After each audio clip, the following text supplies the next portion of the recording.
Assalamu alaikum. The Sheikh is just coming now. Assalamu alaikum, Wa Sheikh. alaikum salam, brother. Wa alaikum salam. How's everything? I'm good, brother. I'm good. Just a bit of sniffles, but I'm good, inshallah. Alhamdulillah. Okay, as I spoke to you before, when I was considering We're live, what yeah? topic, huh? We're Yes, live, we're yeah? live, brother. We're live. What? We just jumped straight in. Brush up, fix your beard, do your thing, and let's just jump straight in, inshallah. Let's do this. Let's do this. Get the So camera. yeah, I've been contemplating what topic to discuss, and it came to my mind that when last did we actually discuss the reality, the big issue that we have in front of us, and that is obviously earning Allah's pleasure to avoid the hellfire. No. And I think we do speak about a lot of secondary issues more than the primary issues, and we Mm-hmm. can get lost in the furor, the small issues, the ficky issues, and not focus on the point that we have to avoid the hellfire Yeah. as a priority. Is that our intentions while we're doing this podcast? Is that our main concern, that you know what, we must make sure we get this thing right, because if we don't, it could mean hellfire forever. And I think that conversation needs to be had more often to keep us focused on the agenda. So I just want to touch on that. The first point being,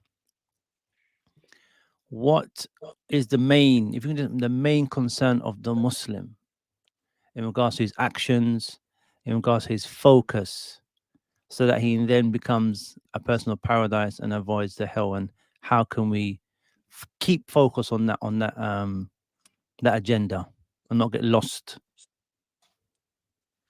بسم الله الرحمن الرحيم والحمد لله رب العالمين والصلاة والسلام على رسول الكريم وعلى آله وأصحابه أجمعين أما بعد. So yeah, I think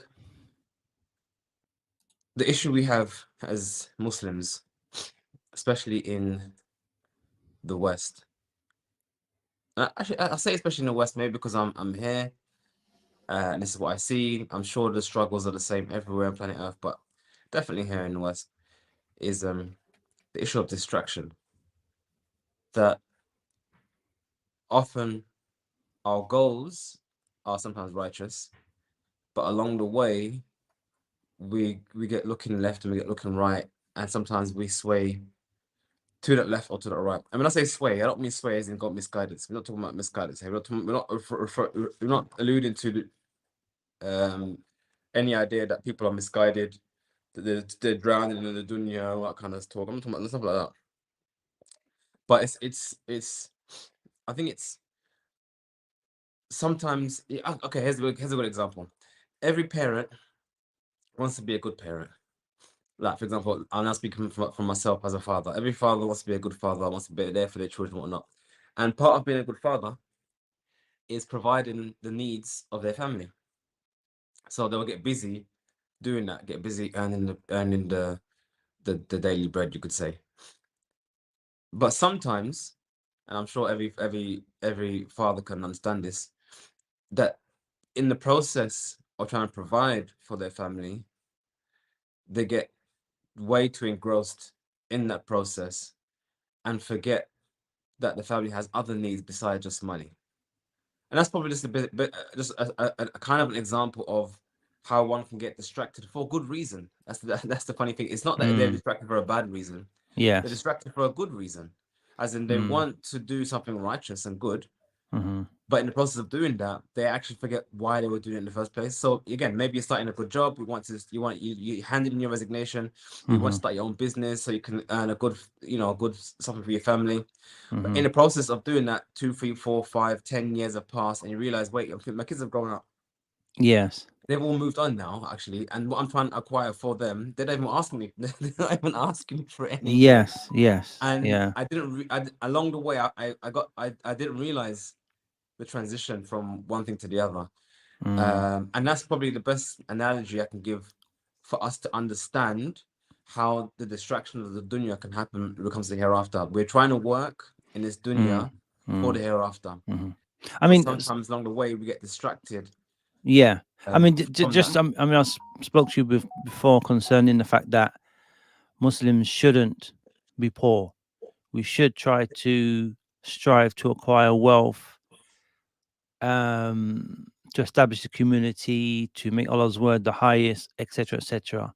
But at the same time, as you said, how do we make that effort to be established, to be uh, uh, um, not necessarily rich, but to acquire wealth for the sake of Allah, um, and keep focus on that. So that, as you said, after 10, 15 years, we don't say, well, okay, I've acquired all this wealth, but where's my deen? Where's my, where's my focus? My kids have gone, flown the nest, and I've worked so hard. And what deeds do I have? What have I put forward? I think one way so again, bringing then the analogy back to the idea of a parent looking after their child, or wanted to provide for their children. Hmm. One way you could draw the analogy, or continue the analogy, you could say, is to say, okay, I'm working from 9 to 5 for to earn the bread. But once I've finished that job, for example, when I'm home now 6 o'clock, am I Hmm. dedicating and giving that time also to provide for my family in other ways? Hmm.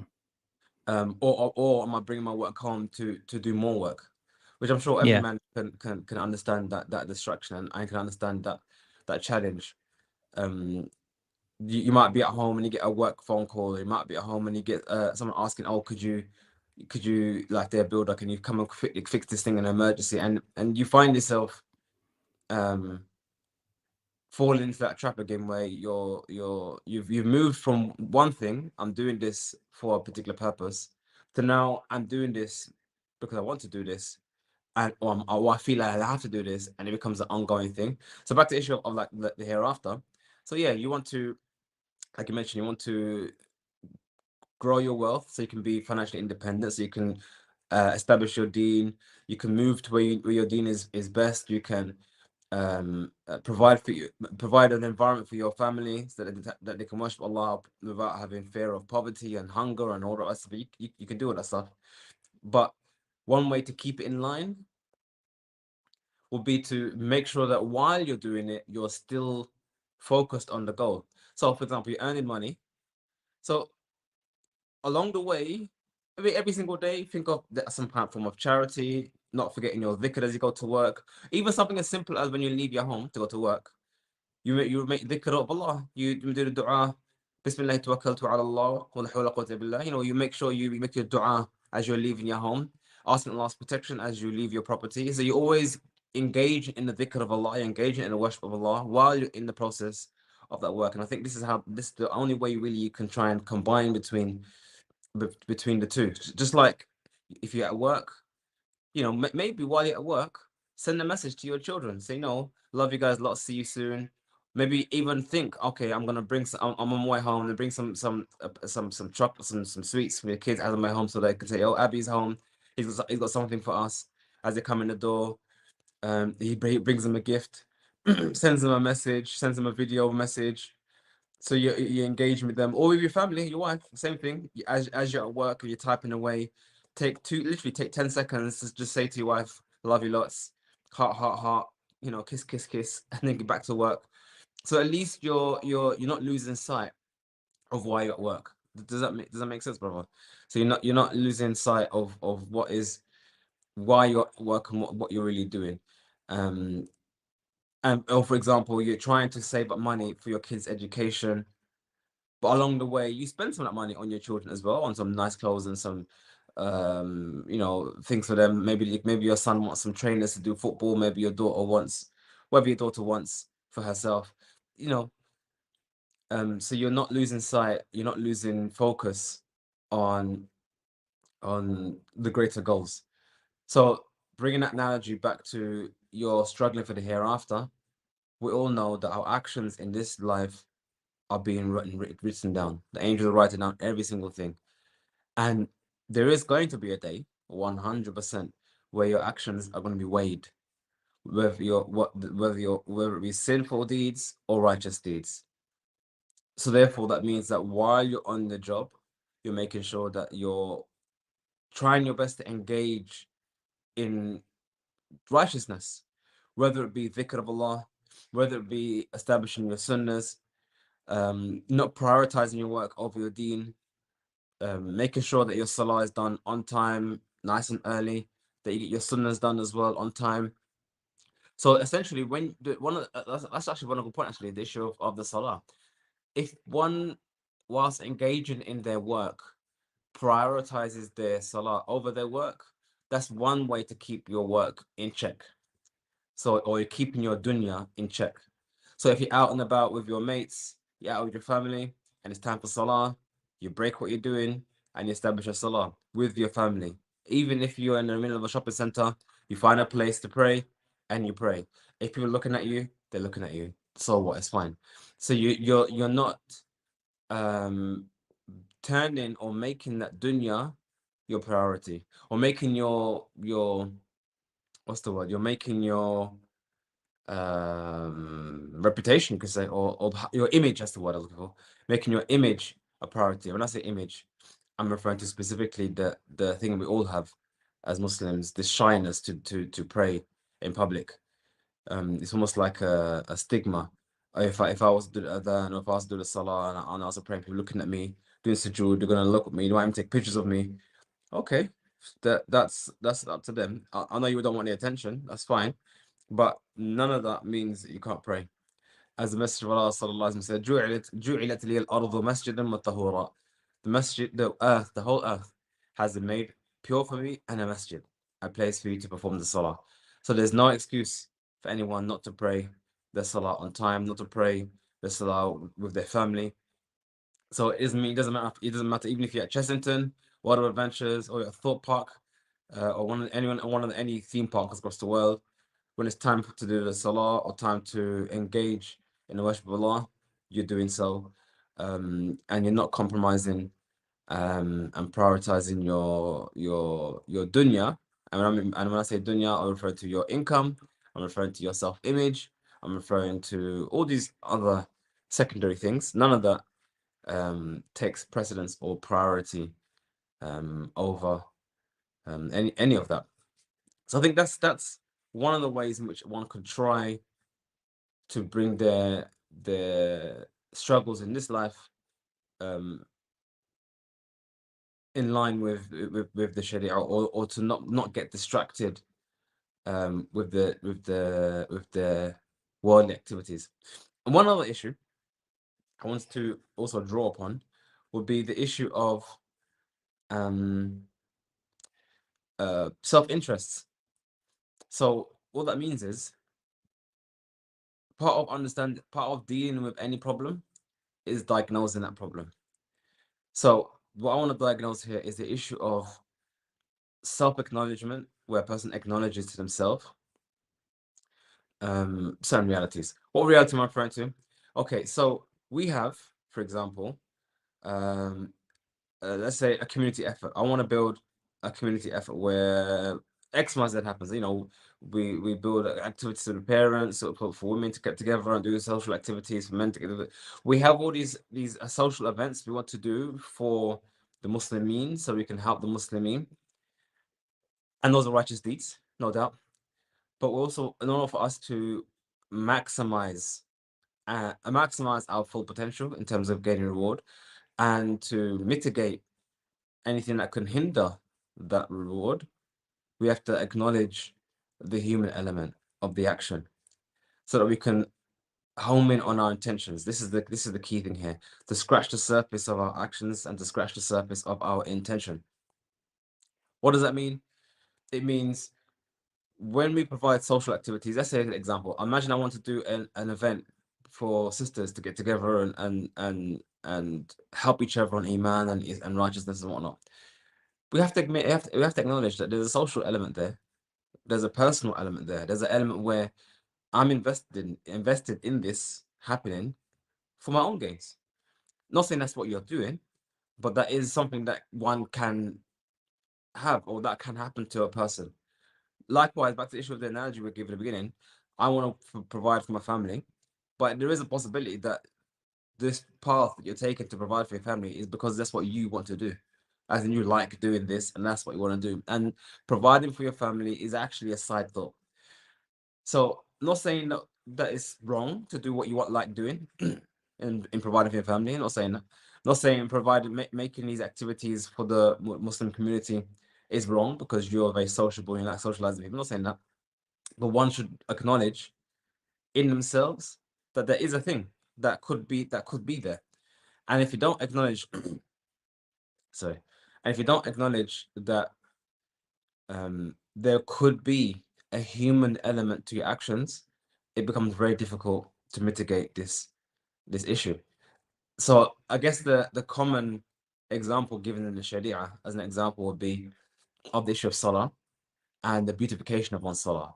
So you're reciting your salah, you're reciting your Quran, your salah, and you're doing your best to recite it in a nice manner, to do tartil of the Quran. Okay, great. And you've put a lot of effort into memorizing the Quran and doing the tajweed and making sure that you're getting the full reward for perfecting the recitation of the Quran. As you know from the hadith, that the one who recites Quran is difficult, then you get 2 rewards, and the one who recites really well, like with the angels and so forth. So you want to get the best reward in your salah. But we have to acknowledge that there could also be a human element.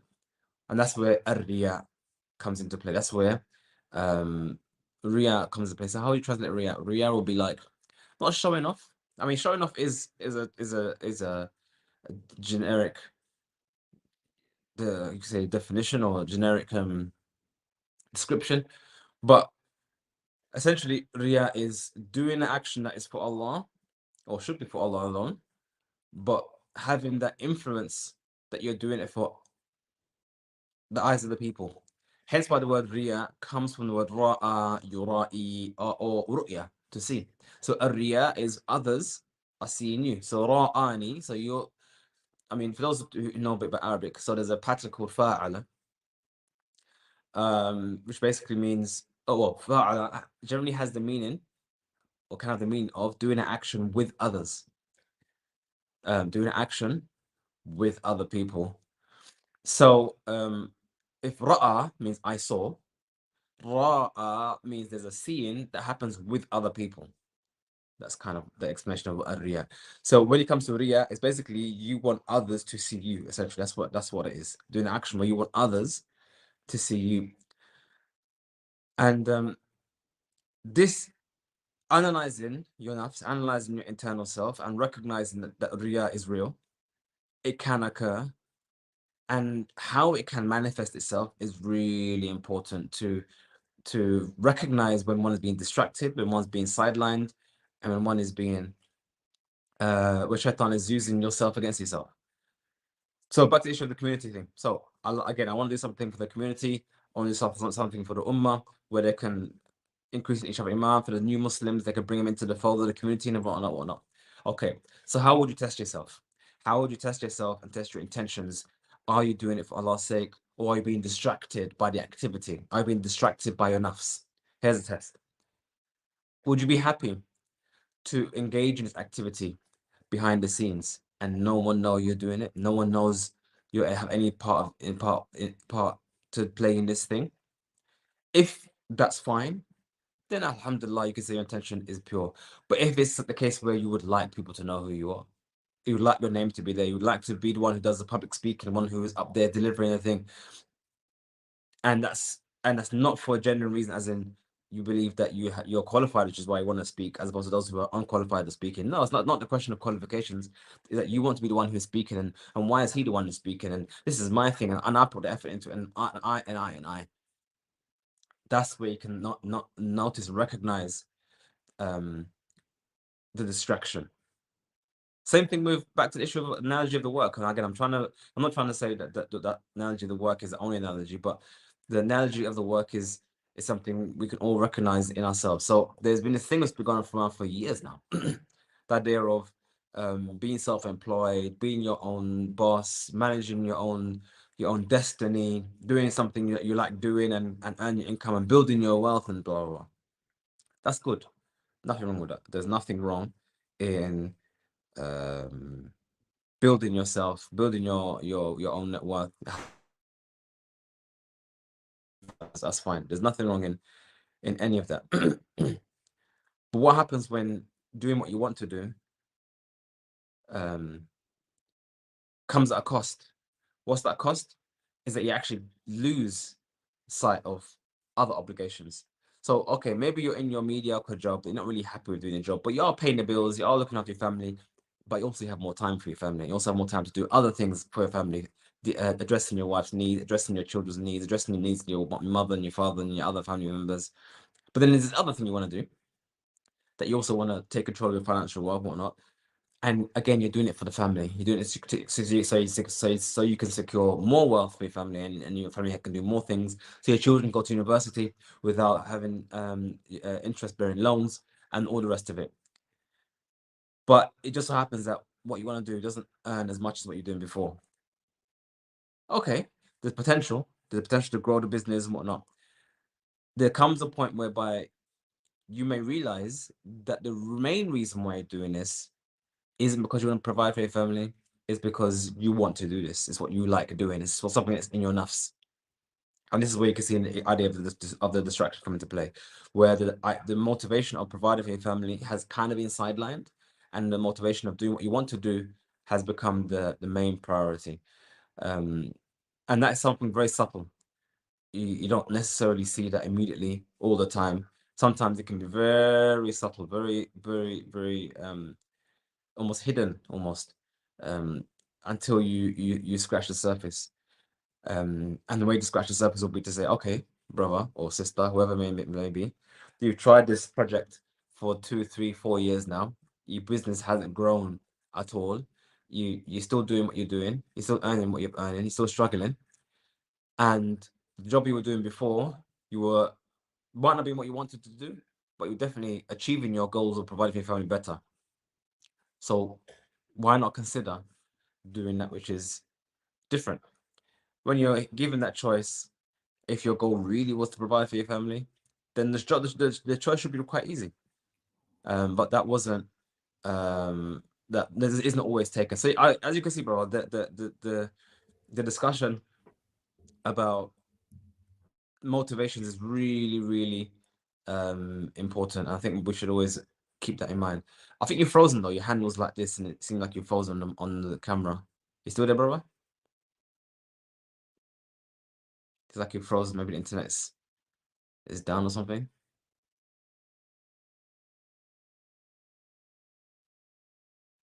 Inshallah, we'll continue talking until the camera fixes itself.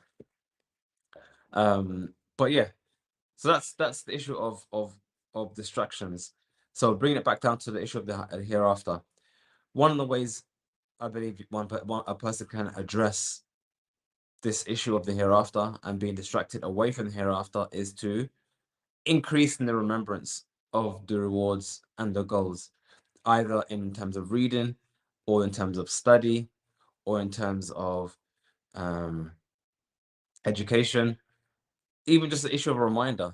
So um, like the Messenger of Allah sallallahu alaihi wasallam said, increase in remembrance of the destroyer of pleasure. I kind of fluffed that whole delivery there, but increase in the remembrance of the destroyer of pleasure, the remembrance of death. Reminding yourself of death is one of the best ways to bring in focus what you're doing. If you remind, if you remind, if I mean, just think of it this way: how would you just go on a question? I mean, just like brother Rahimahullah Ismail Beaumont, when he mentioned that when he discovered he had cancer, how everything in his life changed. But the question is, how did it change, and why did it change? It changed because it was the greatest and most significant and most potent reminder of our limited time on this earth, and a reminder that he actually has not much left. We have we have the disadvantage, you could say, or the privilege almost. We have the disadvantage or the privilege, depends how you look at it, of not knowing our end is. So it's kind of like whenever. But if you're actually given, oh, bro, you actually got like 2 years left. And all the ideas and ambitions you had in your life, you literally have a window of 2 years. That literally gives you laser focus on the hereafter, which he mentioned in many videos that gave him that focus to deliver what he could before he passed. That sometimes with us, we lack that focus because we feel we've got time.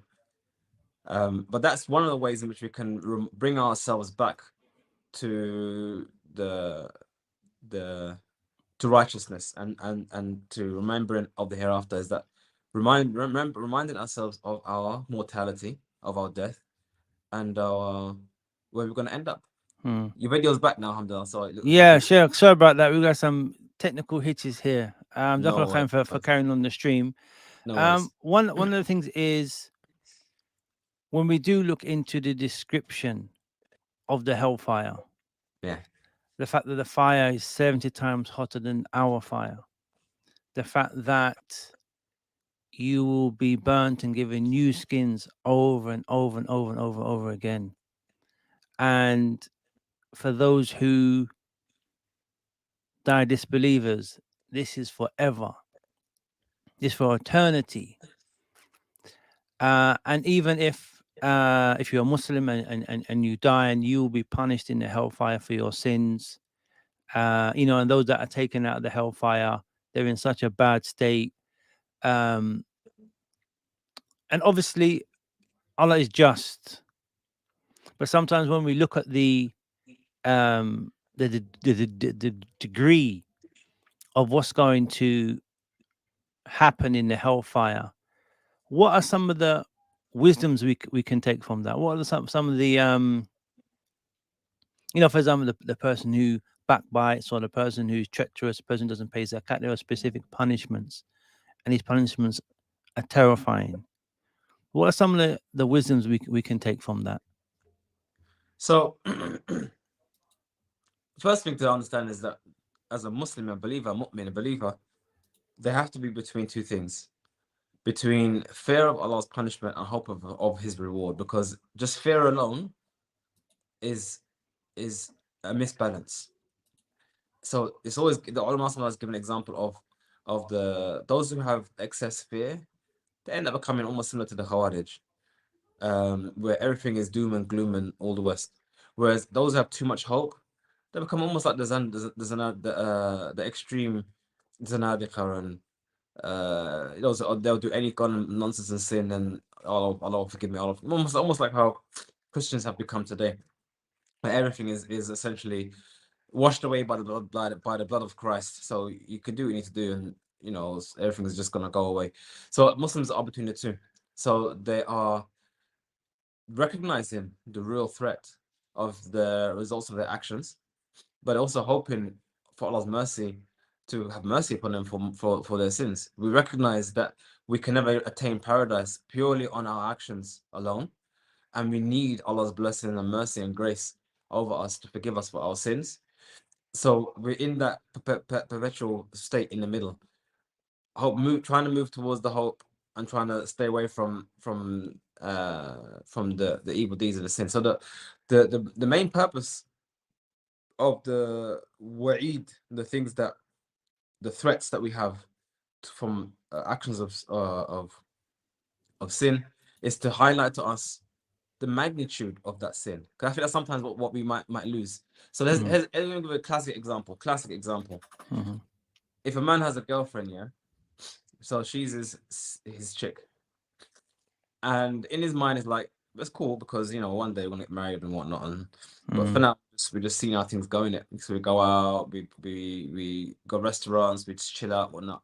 Yeah. So to anyone who's ever done that, it would seem pretty much like a minor. I mean, you might even know it's sinful, but it's like, okay, it is sinful, My but intention is to get married, so it's my all right. intention is like this, and it's not that bad, and it's just me and her, or me and him, and depending who it is. So the point is, in the eyes of the person, it has been reduced. Yes. And when you look at the punishment, it's supposed to raise it back up again. It's to give perspective. It's to give perspective. And this is Okay. very important because this deals with, it's one of the miraculous ways in which which way this Islam addresses the human being Mm-hmm. in accordance to his nature. What Mm-hmm. nature am I referring to? There's something called cognitive dissonance. Mm-hmm. Cognitive meaning the mind, and dissonance meaning in opposition to or differing to. So it's been said that in the mind of human beings, we have this unique feature to be able to lie to ourselves. I don't mean Mm-hmm. lie to ourselves as you just let's say a lie to yourself and just lie to yourself or tell yourself a lie, but to convince ourselves of lies. But we have Okay. to understand how does that work? Why would that happen and how does that happen?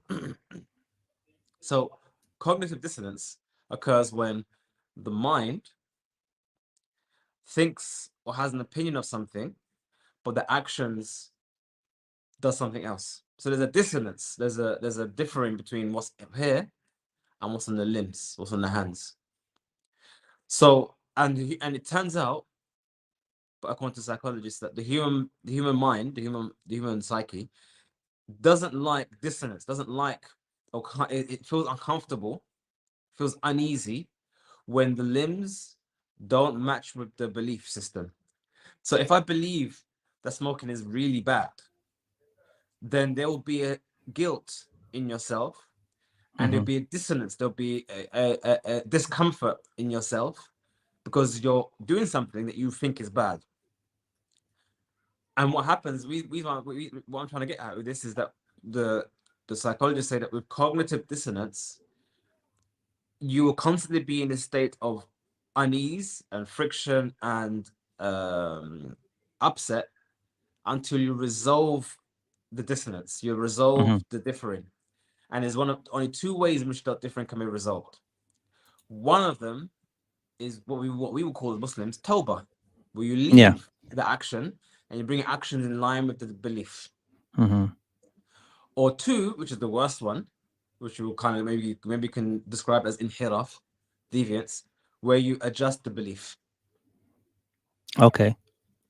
So yeah, you think that smoking is bad, but the way to resolve that and maintain smoking is that you reduce its severity. Yeah, Yes. but how many It's people get not. lung cancer anyway? It's not that bad. It's Yeah. not that bad. It's not that What's bad. the So chances? what's the chances of it happening? And Mm.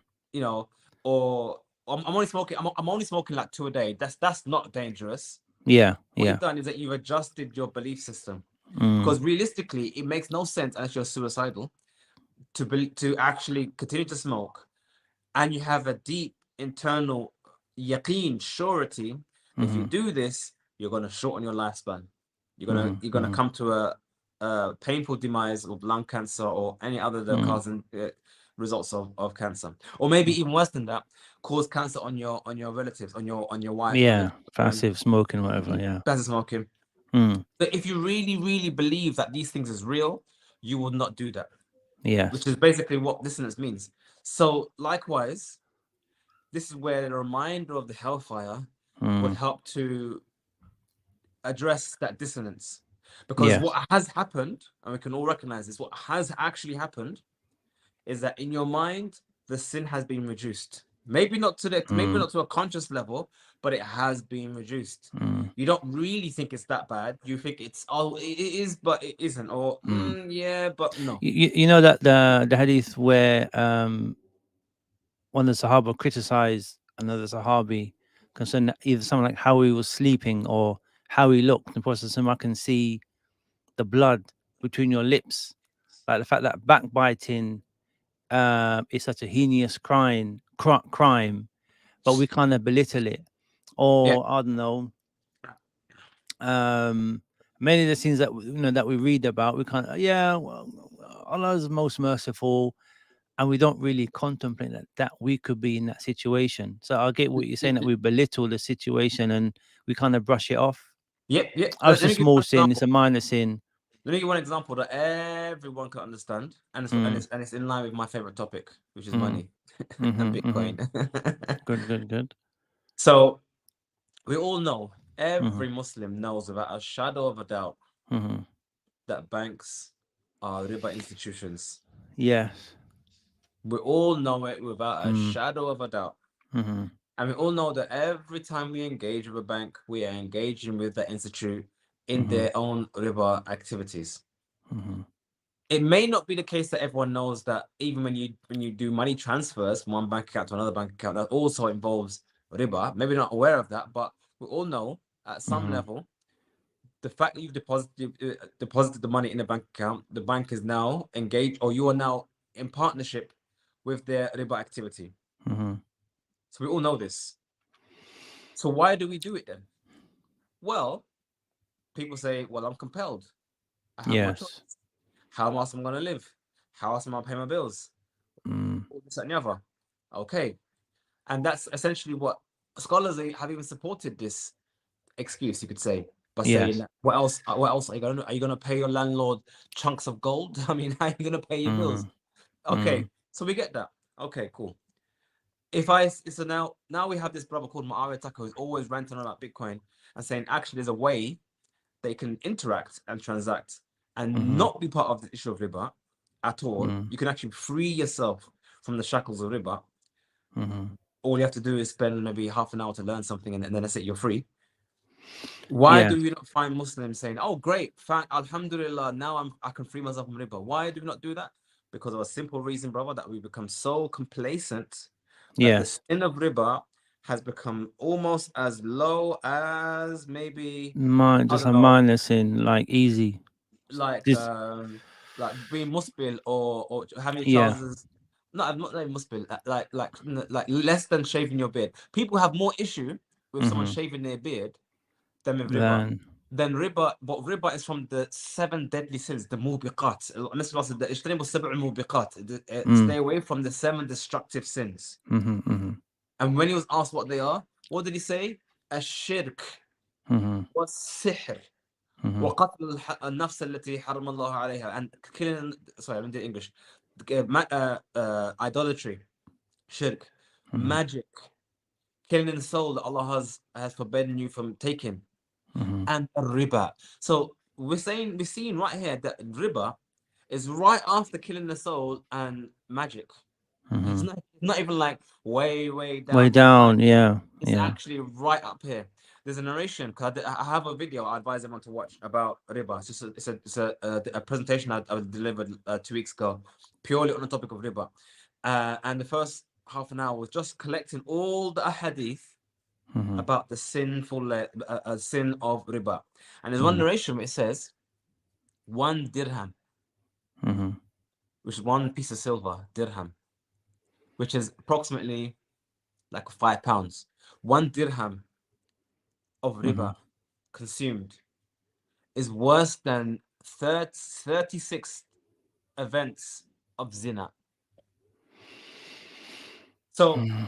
So, when you look at the mm. narrations like that, So, or narrations mm. such as the lowest level of riba is like sleeping with your mother. When you look at the severity of riba, Mm. how can we now brush Brush using it that under the as a saying, carpet. Yeah. I'm compelled or I have to, whatnot? Bro, if Mm. I said to you, listen, if I said to you that we as Muslims are all, as a community, are engaged in sleeping with our own mothers, engaged in having zina with our own parents on a daily basis, and I said to you, brother, Mm. there's a way out of that. All you have to Mm. do is do X, Y, Z. Would you not rush and run towards that direction, just escape that one Yeah. action? Yeah. But Yeah. we Yeah. don't find Yeah. Muslims doing that. Mm. I'm not bringing the issue of banks and riba just because I love Bitcoin or I'm just shilling Bitcoin. I'm not just saying Yeah. that. I'm just saying as an example of a cognitive, what cognitive dissonance means. Cognitive dissonance basically Mm. means you have a belief and you have an Mm-hmm. action. If Mm-hmm. your actions and your belief are so much odds, it becomes too uncomfortable to function. So one or Yes. two things have to happen. Either you change your action Mm-hmm. or you change your belief. Mm-hmm. And that change of belief doesn't mean that you have to disbelieve, as in to Yes. say, oh, well, I'm going to make it halal for myself. You don't have to even do that. It can Mm. just be something as subtle as, oh, it's not that bad. Oh, I want to do Yeah. it on weekends. Or I want to do it because I'm forced to. Mm. And Oh, now you, this person did it. This sheikh did it, or this person yeah, said it's or okay. everyone does it, or everyone Everyone's else does doing it. it. So therefore, Yeah. you've brought the dissonance down to a manageable level. Mm. You brought Mm. this distance down to imaginable, and that's the virtue of reminding ourselves of this evil sin Yes. of any sin. So when we look at the punishment hereafter, where the Messenger of Allah Sallallahu Alaihi Wasallam saw a Salam. tandoori or tanur, and the flames uh, erupted in Mm-hmm. this tanur, and it flung the people who were in this tanur up to the mouth of the tanur, up Mm-hmm. until they were about to escape this tanur, but then the flames went down and it Mm-hmm. fell back into the tanur, and then the flames engulfed them up again. So basically, this flame was put in this perpetual up and down motion, being burnt and to a cinder in this أعوذ من tanur. ذلك. And this is Mm. referring to the zani, the one who committed zina, or the Mm. one the man who had the hook was placed into his mouth, and Mm-hmm. his face was torn up until it went to this side, this shidq, and then Mm-hmm. the claw was placed on the other side. Mm-hmm. His face was ripped and torn till it got to the other side of his shidq. And when this happened, this healed up so that when Mm-hmm. the hook come back to the other side, it can do it all over again. Mm-hmm. And who was that? The one who walked around with the meme, spreading evil deeds, Carrying tales. carrying Mm. tales. So when we look at these sins, it Mm-hmm. hopefully, the idea is it brings that dissonance back into play. It Mm. reminds us, actually, brother, it's not what you think it is. It's actually up here. Mm. It's not down here like a minor. It's really up here. Mm. So basically, what reading these punishments in hereafter, what it does, it brings back the reality of your actions and brings back your belief system into check, Mm-hmm. so that with the hope that you can bring your actions up to here. Because what's happened is that you brought your belief down to here. Yes. Yes. But what Islam does with these reminders, that it brings your actions back up to here. And likewise, the Mm. opposite, the rewards of the hereafter, of paradise, of Mm. rivers of honey and milk and fresh water and wine, Mm. Mm. and the virgins and the properties and the pleasures of Mm. the hereafter. Again, it brings into line why you're doing it, reminding Yes. you that what you have is actually nothing. I mean, literally, as much as I love Bitcoin is nothing compared to what's in the hereafter. As much as I love nice cars are nothing compared to what hereafter. As much as I would love to go and live in Medina and all this stuff is still just dunya. Yes. Yes. Yes. And it brings into check that all these things that you want in this life, whether it be the hijrah, whether it be the nice car, whether it be your own business, whether it be 4 wives, whether it be 100 kids, all these things are just affairs of the dunya, Yes. and they have a That will purpose. The perish. purpose is the Mm. hereafter. So the ahadith and the ayat that pertain to the rewards of Jannah is to bring into check why you're here. It's the reminder of, why are you at work? Are you at work because you love work, or are you at work because you need to provide for your family? And Mm. the punishment hereafter brings into check your actions. Brother, you do realize that what you're doing is this serious? Is this bad? It's not Mm. like, cool. I can just hug this woman at work because, I have my distance. I'm not going to commit zina, brother. I'm just Yeah. hugging her because she's a friend, and I'm giving her da'wah. I'm giving her da'wah, showing how nice Islam is. Mm. No.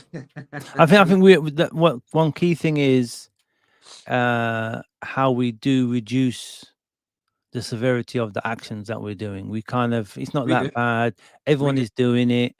Yep. There's no escaping it.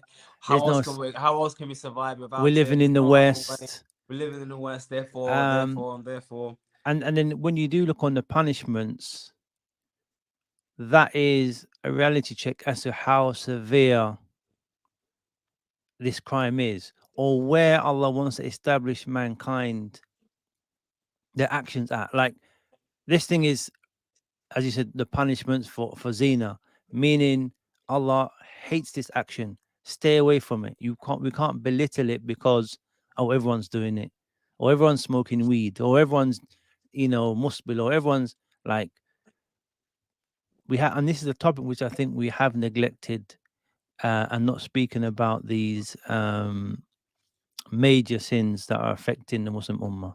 So this in Surah Al-Baqarah, in the first couple of pages actually, Allah brings an example of the mosquito. Mm, And Allah tells us that the mushrikeen said, what's the purpose of this example of a yeah. mosquito? And Mm, then Allah mentions, يُضِلُّ بِهِ كَثِيرًا وَيَهْدِي بِهِ كَثِيرًا. Allah misguides by this mm, similitude, by this metaphor, many, and he guides with the same similitude many. But the same example is Yes. misguidance and his guidance. وَمَا يُضِلُّ بِهِ إِلَى الْفَاسِقِينَ. And Mm. there's no one, only those who are fasiq, or sinners, Mm. are the ones who are misguided. So if you look at the explanation of that, what does it mean to be misguided? What does it mean that only Allah misguides those who are fasiq? The example, the meaning of that is, and this brings into line again the same topic we mentioned about cognitive dissonance. Mm. You can almost summarize cognitive dissonance as being changing the goalpost. Mm-hmm. Imagine you playing football and the goalposts are here, and someone goes and moves it, a couple centimeters this way. Mm-hmm. Okay, it's moved a bit, but it's still the same kind of place. And then again, move it again, another centimeter, and another centimeter, another centimeter. Before long, the goalpost is all the way in the corner of the pitch. It's not in the center anymore. It's the next side of the pitch. So the issue of misguiding those who are fasiq, the ulama refer to explain that being that a person, although they may commit a sin, they can continue to commit sins until they eventually reach istihlal, whereas now that sin itself has reached a level of kufr. Mm-hmm. Kufr, this belief, doesn't just occur like this. Kufr takes you have to get from here to here. Yeah. You all know this. Mm-hmm. Kufr, zina, shirk, they don't happen overnight. It Mm. happens in stages, step by step, khutwa khutwa, until eventually you get over here. Mm. So what does that mean? Back to this analogy of cognitive dissonance. You are doing X, Y, Z. You know it's actually wrong. There's dissonance. There's uncomfortability. There's unease. Mm. If you continue doing something wrong, and you continue doing something wrong, now you become a fasiq. It's an everyday thing you're doing. You're doing it about unconsciously. You're doing it because you want to do it. Yeah. The only way you functionally as a human being can continue doing that with a clean heart. Well, it's not a clean heart, with a clean conscience, is if you cognitively have brought this down.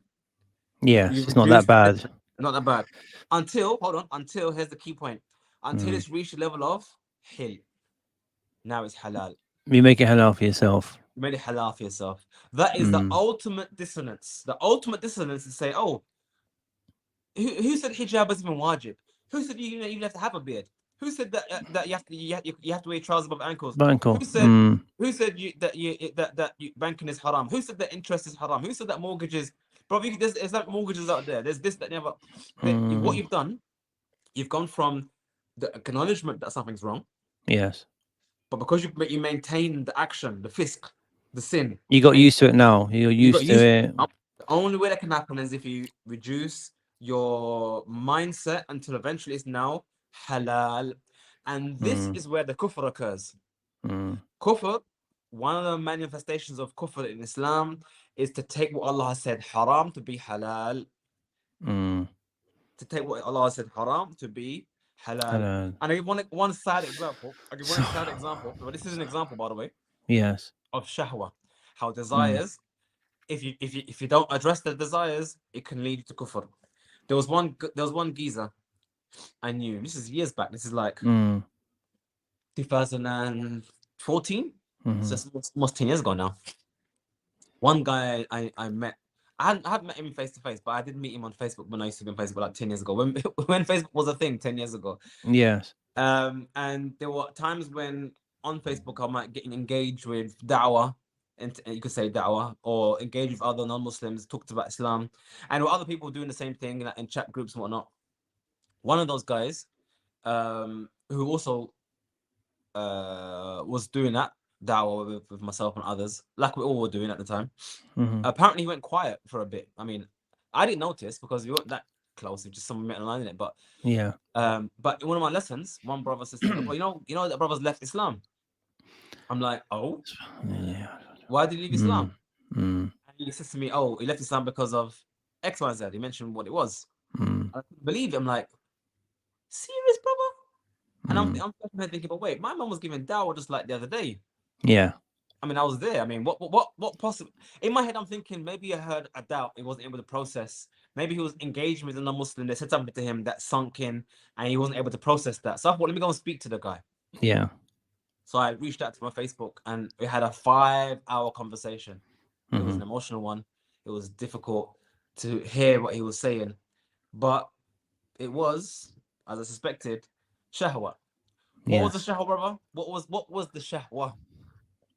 Well, unfortunately for him, he had SSA, which was, some of you don't know what it means. It means same-sex attraction. So he had this fitna of being attracted towards men. Okay, that fundamentally is shahwa. That's desires. Yeah. Yeah.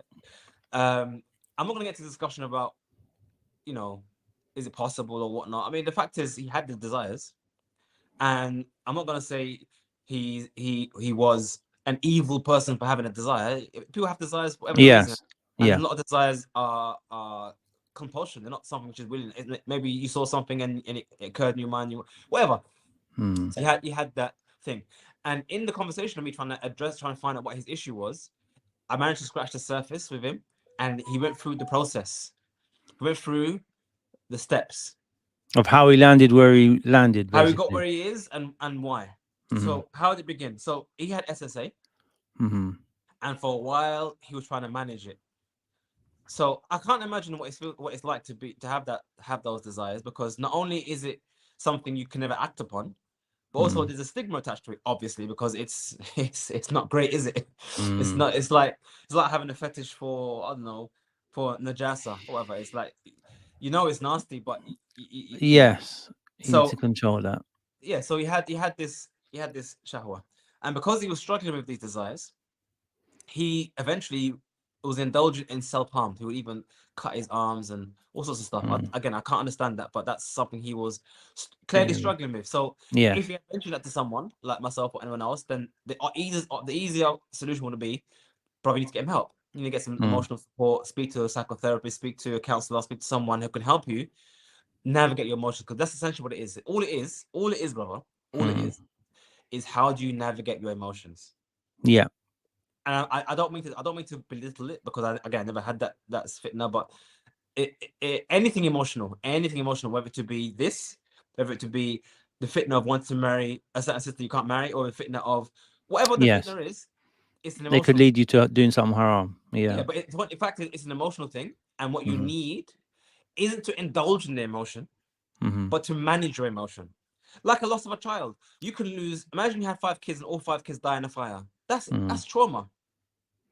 So you can either react and kill yourself because you're out of upset, or you can help manage it. You can, go through, remind yourself of Allah, of the reward of hereafter, having sabr. Lots of things you can do to manage the emotion. Anyway, point is, he had trauma.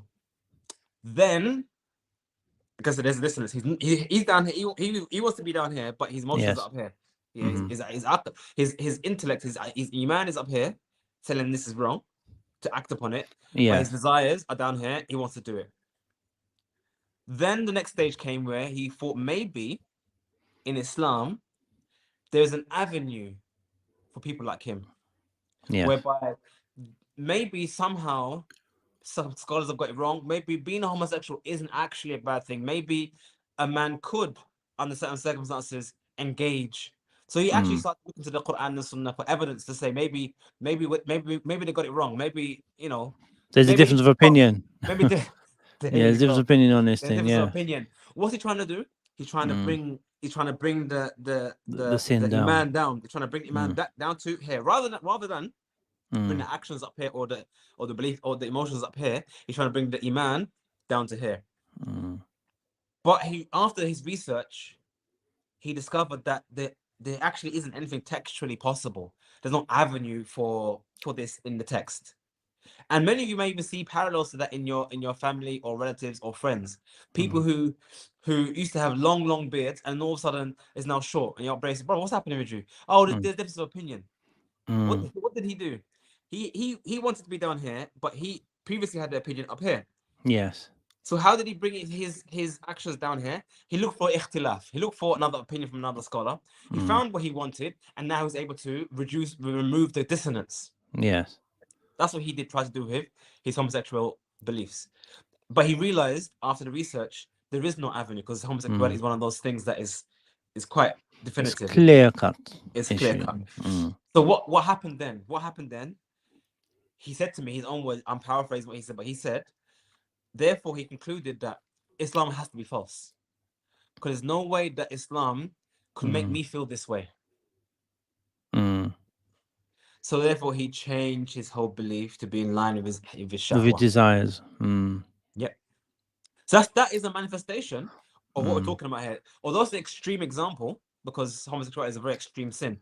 But if you just change if you change that placeholder, homosexuality, with any other sin, you find the same conversation in people when they have this thing. When sisters, when they discuss the issue of niqab, for example. Just an Yes. example. I don't have a particular sway whether niqab is wajib or not wajib, because it doesn't even concern me. But my point is, imagine you have a sister. Internally, she doesn't want to wear niqab. She doesn't want to have the whole face covering thing. She doesn't want to do that. Yes. Yes. So she looks at the evidence. She wants to have an opinion which is more in line with what she already has in her heart herself. Yes. Yeah.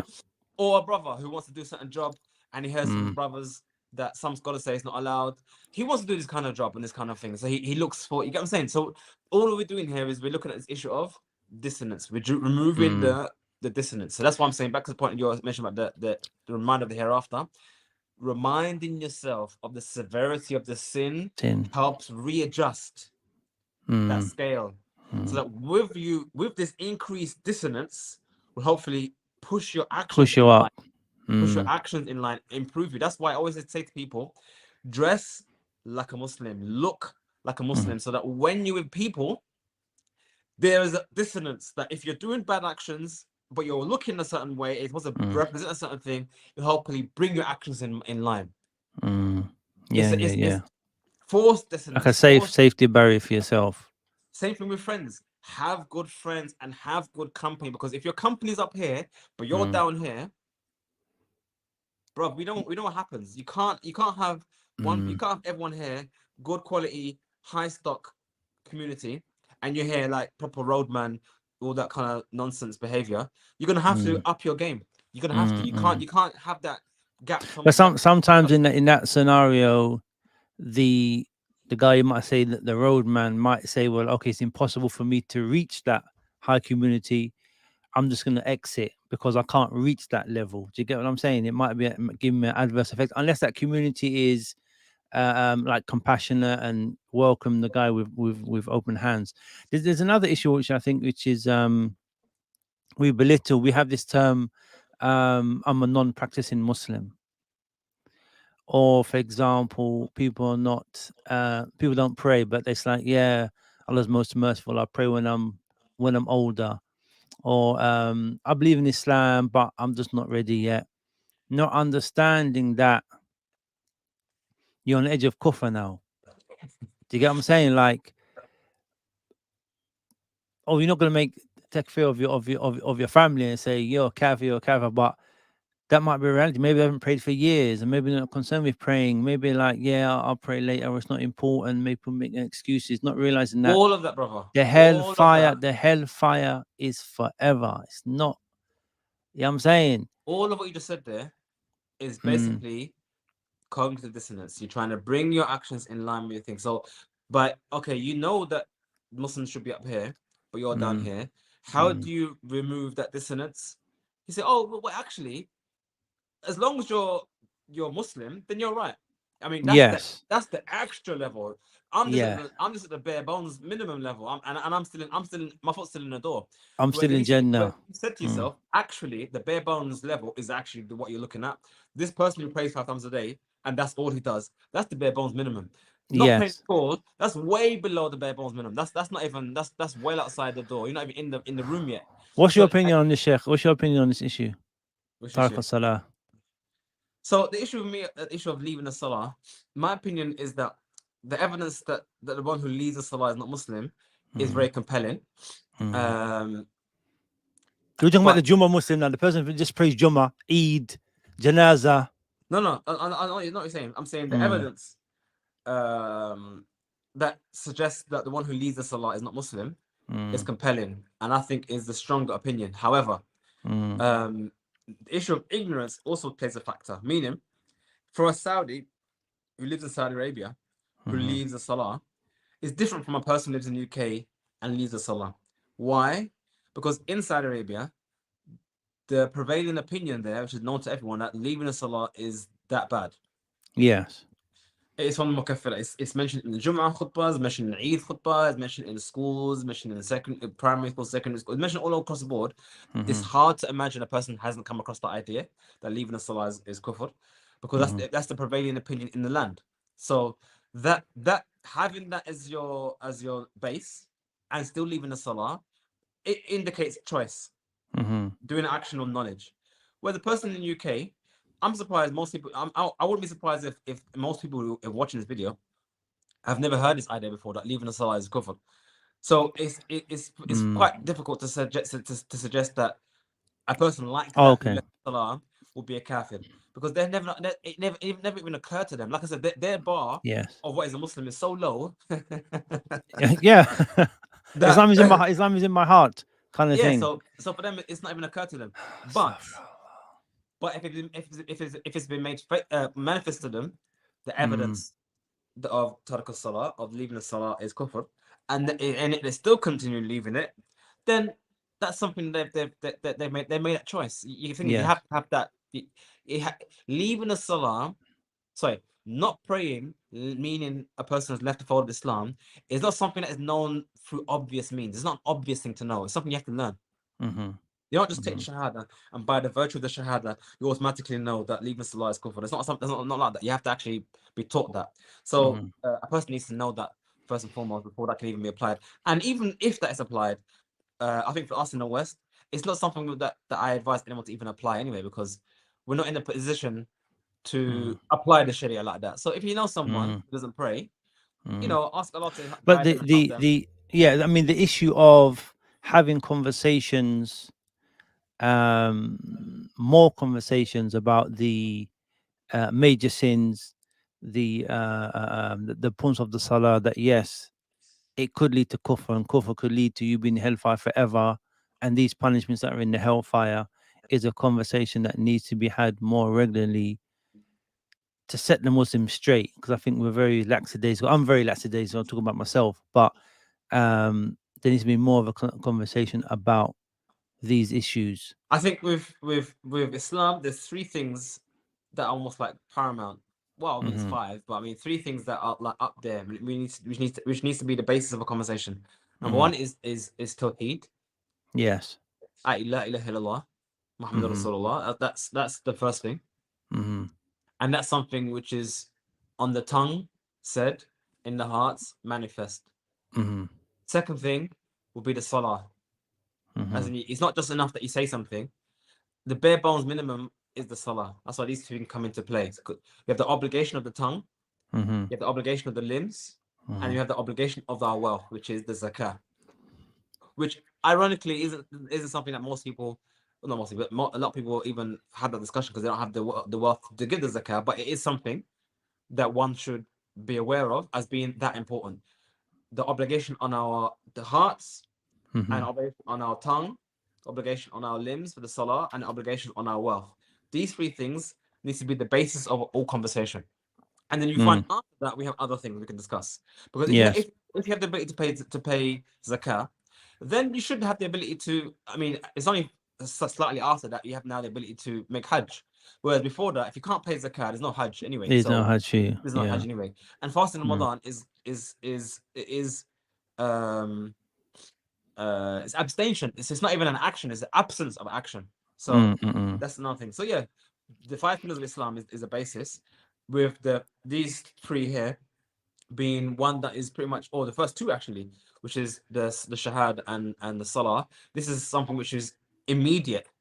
Yes. That's that. As soon as they said the shahada, then there's the salah. These things are immediate. So if anyone's giving doubt to anyone, this makes no sense talking to them about beards, talking about hijabs, talking to them about hijrah, talking to them Okay. about all that kind of stuff. If you ain't talking about the tawheed, you ain't talking about the salah, then everything else after that is secondary. Remember, Mm. before you even enter paradise, brother, you're held First question. Yeah. your first question, how about his salah? What's happening with salah? Is it Mm. correct? So I mean, if we just put that in context, then we don't want to get to the extreme where we're saying brother, you're trying to blow your ankles, your beard, if the person's not praying.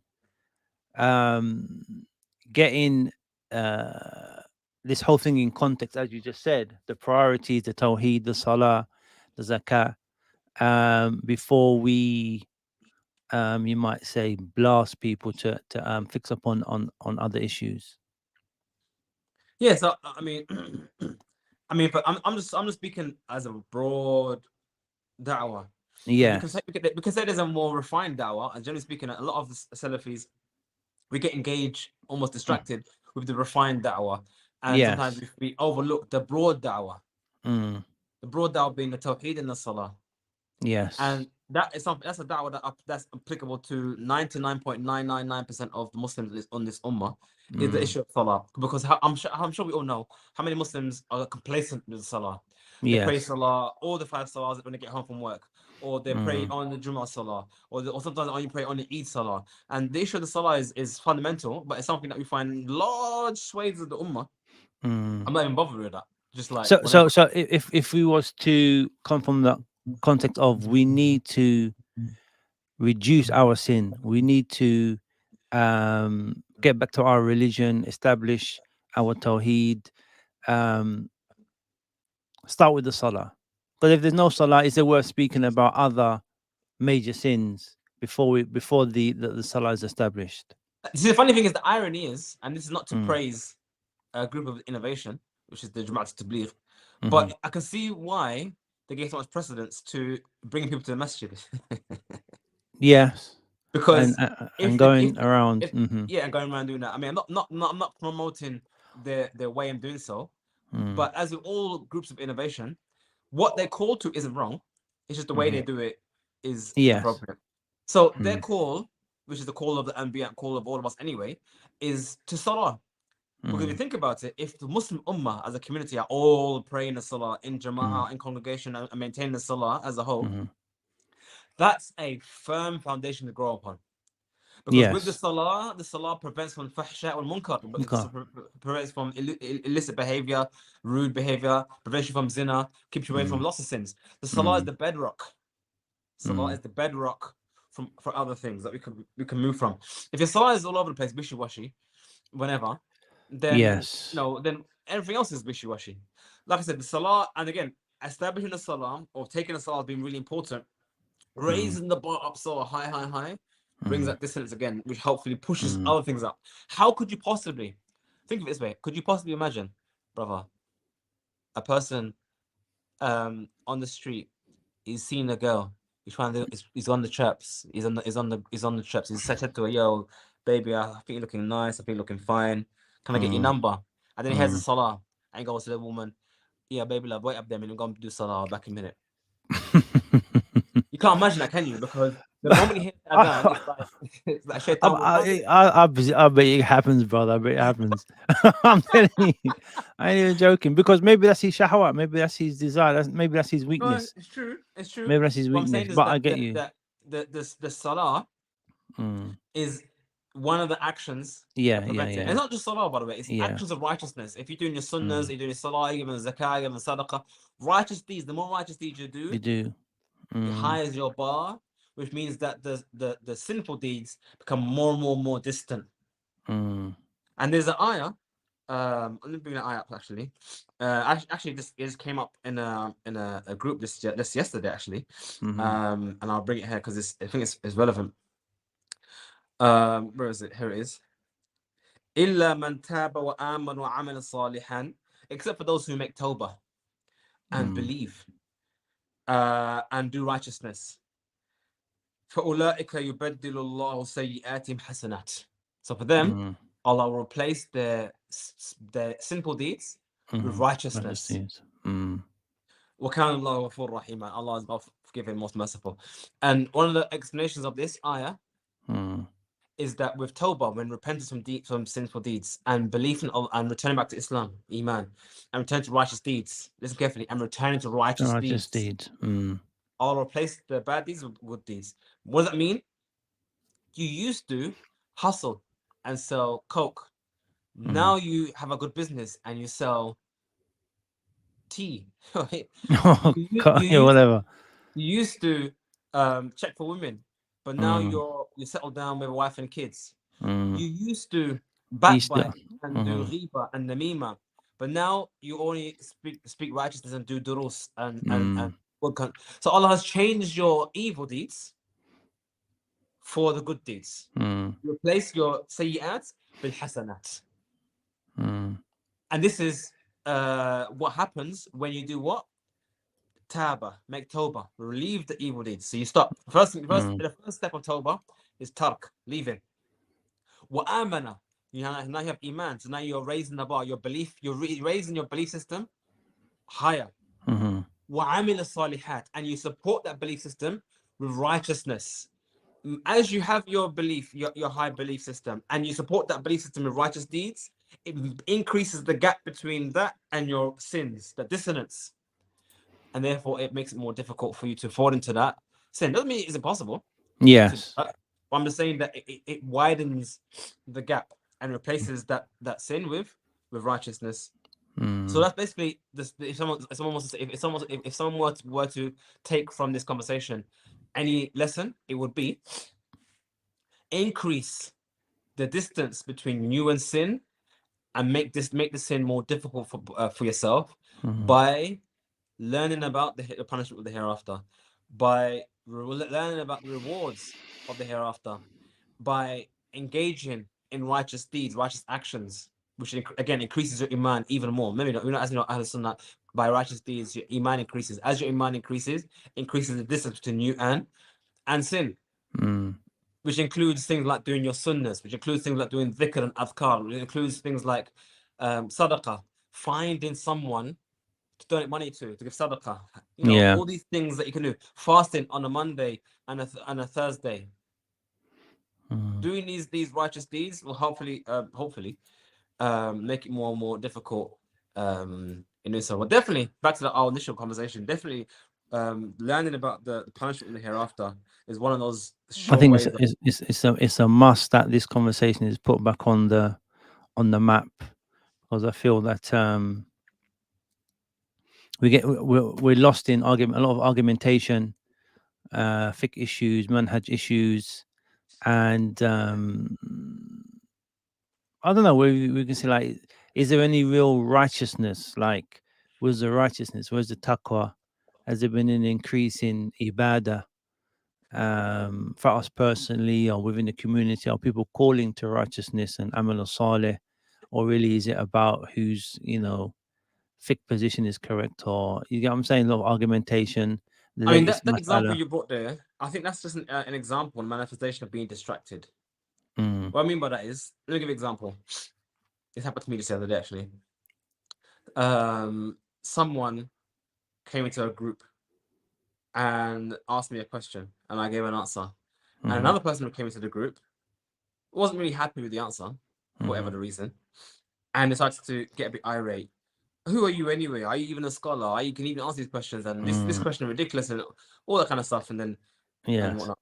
And then another person starts, oh, have you even studied, and do you even do hijab? And then it gets to saying, what's the condition of hijab, and what's the condition of awra, and what kind of stuff, and then Mm, they made some laughing thing, and then they left the group. Anyway, what I smiled inside internally, well, not smile is a good thing, but in mm, my head I was like, what an irony that they are essentially making mockery of me, mm-hmm, accusing me of not being a scholar and whatever the case may be and whatnot, mm.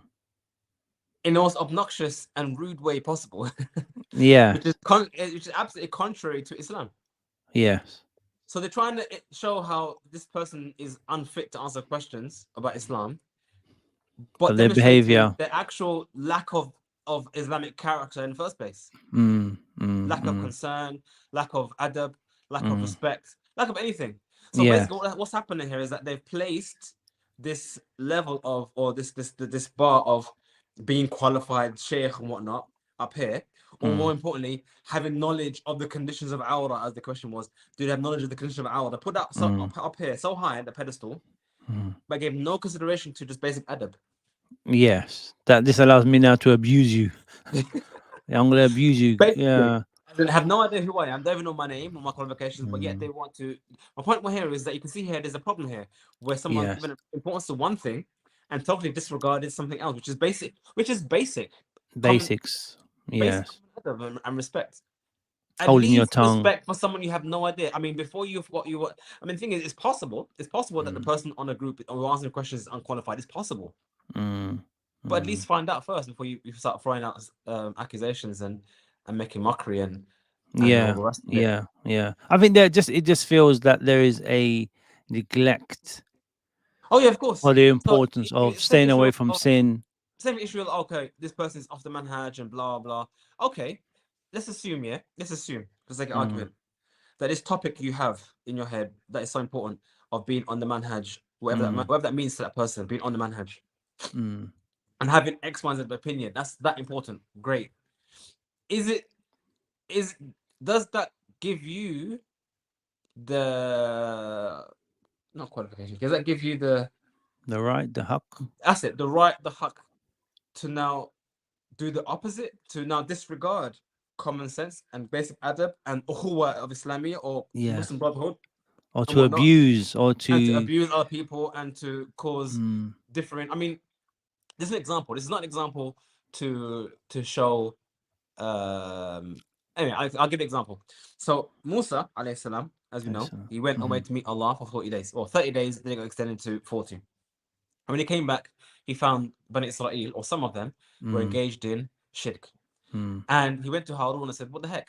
mm. What's happening, Harun? Why? What? Hold him up. He hold him Yeah." up as well. He grabbed him Yeah, by his grabbed beard. him. Yeah, He grabbed yeah. him by his beard and said, "What's happening?" Mm, And what was his response? "I feared that I was split Bani Israel." So no doubt, what Harun did was incorrect. Yeah, it mm, was an ijtihad, and he made an incorrect ijtihad. But the point was, splitting the ummah is important, and mm, my proof that it is important, not that it's so important that we can allow shirk. That's what I'm saying. It is important though, and my evidence that it is important is that his answer of why he didn't rebuke it earlier mm. allowed Musa to calm himself down. As in, he took a Yes, step back. Okay, it was wrong, I but understand where he's I coming from. understand I understand where you came from. Mm, So actually, trying to maintain the ummah means something. It's not nothing. mm, It's still mm. something. Whereas if someone has their own goal, their primary goal in life is to cause as much destruction and carnage as possible in the community, that Well, is something else. mhm. But anyway, I mean, I mean, this may be just my own feeling, but I just feel that the callers or the dais, not many of them have that characteristic of like wara or they find it maybe the conversation talk about the hereafter and taqwa and ikhlas and speaking to the hearts of the Muslims and tazkiyah. Few and far between brothers, dais that are speaking about these issues. Maybe it's easier to speak about fiqh and aqeedah and manhaj than actually speak about issues of hellfire and paradise and encouraging people to leave the sins and encouraging people to be righteous. These conversations are not, they're few and far between.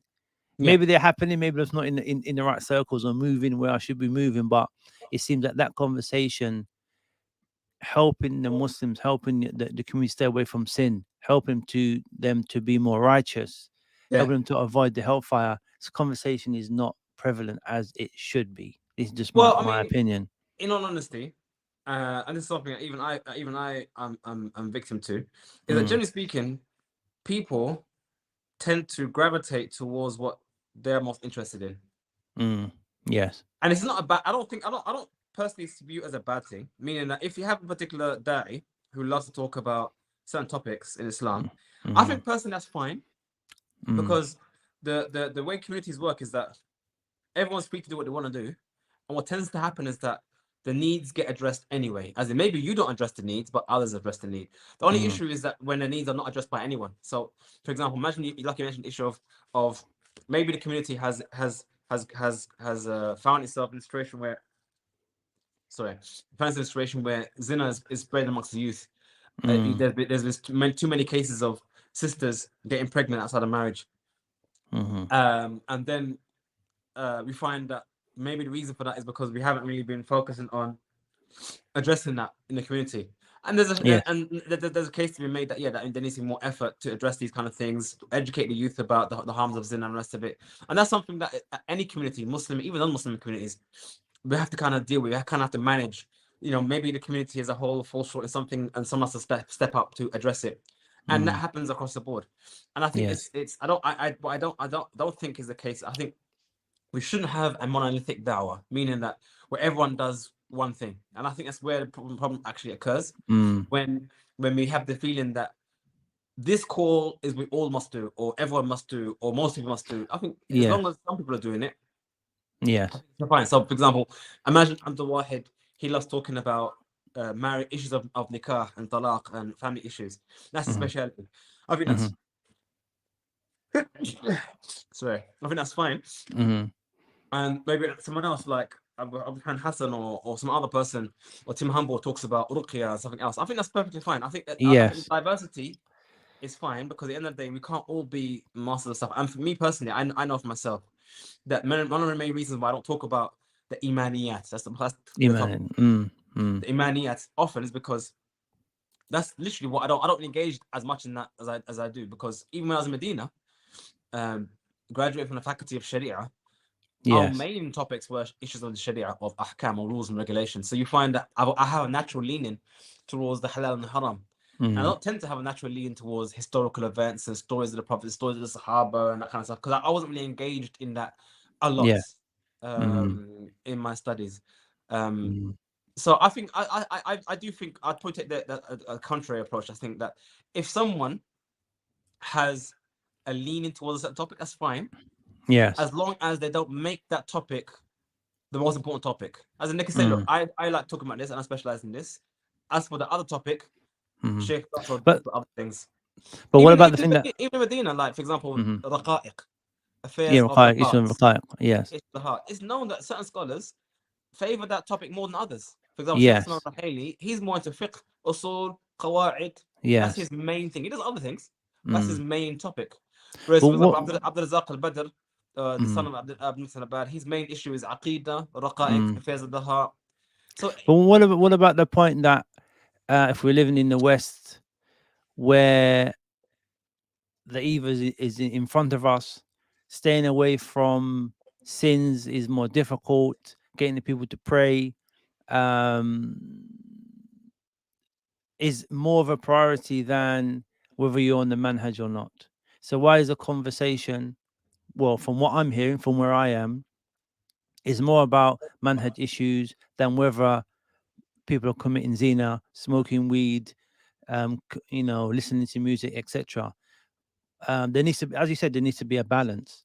So is that I mean, I balance mean, there? I mean, me personally, again, if someone has a particular leaning towards a certain Mm, topic, mm, and that's where he spends more of his time research and whatnot, and that's what he finds yes, he said wants to deliver topics. And I don't see anything wrong in that, yeah, as long as he doesn't make that one topic be more important than what it is. So, mm, for example, as much as I love Bitcoin, mm. you never hear me say Bitcoin is more important than Tawheed. Yes, yes, yes, yes, yes, yes. But I'm saying the And issue of Raqaiq, if we look at the, I don't know, UK wide, if saying, well, okay, I need to find the sheikh of financial knowledge who's focused on this, and then one day I've got Raqaiq, next day I've got fiqh, next day I've got Aqidah, next day I've got. But where is that available? Is that what's happening? If you get what I'm saying, is that on the curriculum? I mean, the happening part, I don't know. And I guess the issue would be, I Mm, think maybe the issue is maybe the diversity, as in the community. Where do they take knowledge from? I think generally what tends to happen is that people gravitate towards individuals rather than a collective. So you might find someone who yes, loves attending so-and-so's talks, but don't necessarily attend other people's talks. Maybe yes, maybe if they attended a more wider variety, they'll get more balance. yes, Maybe that yes, might be the issue, and I think that's as I mentioned, as we discussed before when I was talking about the issue of seeking knowledge. yes. If you sat with just one sheikh only or Mm-hmm. primarily, you become a carbon copy of the sheikh. So if Yes. the sheikh himself has a leaning towards something, you would have a leaning towards that You. one thing as well. Whereas if you Mm, study from multiple mashayikh who are all mashayikh, you probably get mm-hmm. more of a balance. So I think I don't see anything wrong with a particular scholar or student knowledge or that or whatever having a particular leaning towards the topic, as long as I think it's more upon the student to seek out the diversity and seek out the balance themselves. You know what I Yes. mean? It's like anything. Not everyone can be the best teacher in physics. You might also go to a Mm. math teacher, you go to English teacher, you go to Yes. a geography teacher, and you get balance from other stuff. As long Mm. as as long as all the teachers, whether they teach physics, geography, or maths, as long as they can all Yes. speak English, as long as they can all write and the handwriting's clear, then Yes. it's Yeah. might as well Yeah. do it. Yeah. Yeah. Yeah. But the need, I'm saying just the need, obviously the topic for me was kind of like to refocus on escaping the hellfire and getting to paradise. Yeah, And and if like you I said, don't, if as a Muslim, if you don't put that as your priority and seek that knowledge, seek that sheikh to study with, or seek those books, as you said, you're just going to reduce the effect of those sins, or you're just going to reduce. Yeah, it's just a minor sin. let Yeah. me give you an example. Mm, Imagine you found the sheikh, and this is mm, something I've seen before. You found a sheikh mm, or a student knowledge or a dars, and they, for most of the lesson, they're talking about affairs of the heart. You mm, know, soft heart, paradise, hellfire, rewards of paradise, punishment of hellfire, and that's what they mainly talk about. mm. That's it. But that and tawheed and iman and that stuff. Cool. And why do you go to that lesson, mainly? Because I want to suffer my heart, brother. I'm bringing myself close to Allah, increasing iman, Mm. and blah, blah. Okay, cool. And that's all you studied for the last 2, 3, 4 years. Great. But So no I'm doubt, saying that's not the thing. That's not the paradigm. I'm saying you would go to that dars as well as the manhaj dars, as well as the aqidah yeah, dars. Do you get what I'm saying? Your curriculum is balanced. yeah. But what I'm saying is the dars on raqaiq, where are they? They're also on softening the heart and hellfire and paradise as a regular. We're going through, I don't I know. mean, to me, I'm Mm. the wrong person to ask. I don't even know where the doodles are on manhaj, let alone on issues of. I don't know what the doodles are, but I'm sure they exist. And to Yes. be honest, on Instagram, for example, like Mm. I'm constantly. I mean, literally, if I open my Instagram right now, and the first thing I'll probably see is Dawman or Imran talking about Mm. something to do hereafter or some. Mm. I'm constantly seeing that all the time. I mean, him as an example. And Mm. again, I'm not saying this for anyone misinterprets that. I'm not saying this as praise or dispraise or anything. I'm just saying it because it's something I observe. Most of his videos I see Mm-hmm. are On imaniyats those topics. Okay. because and this is the issue point. This is the key point, and it's something he admits himself. Because number one, he's not qualified to talk about the ikhtilafat and the fiqh and whatnot. That's not his bab. Yes. His bab is tawheed, hereafter, Jannah, Jahannam, and also more importantly, his target audience Mm-hmm. are the general shabab. Those who are Yes. on the streets, those who are engaging in it might be engaging in haram, whatnot, and wants to Mm-hmm. bring them back to the deen. So he's addressing that market share, you could say, Yes. crudely, That and that's sector been of the community. that sector Mm. community. And I see the same thing with the likes of like Tim Humble and other people. I think Mm. they do exist. They do exist. Mm. It just may not be my circle because I don't attend his lessons. Only Mm. reason why I know that is because of Dalman's marketing. He's got strong marketing and he's always on my feed. If I Yes. never used Instagram or was not following his profile, I probably would never know he even does that. Does that Mm. make sense? Mm. Or like for example, Daniel Haqiqatu, for example, his main thing is refuting the people of the secularists, refuting the atheists, refuting the people Uh-huh. of kufr, and the apostates and whatnot. That's his main thing. And if you just followed him only, you probably think, oh, all that's there. You know what I'm saying? But Yes. that's his specialty, and I think that's fine. If he's dealing with that, that's perfectly fine. The thing is, him dealing with that saves This me having is to deal with it. got you. Got you. Got you. So Yeah. he Yeah. does his thing. That's great. That means I don't have Mm. to do that thing. I don't have to go and address that one or whatnot. Same thing with Mm. Sajid Lipton, for example. He's got a nice little balance on his channel. He talks Mm-hmm. about public affairs, like we talking. He talks about affairs. If there's a shooting, he Yes. discusses it. If there's a thing happening here, he discusses it.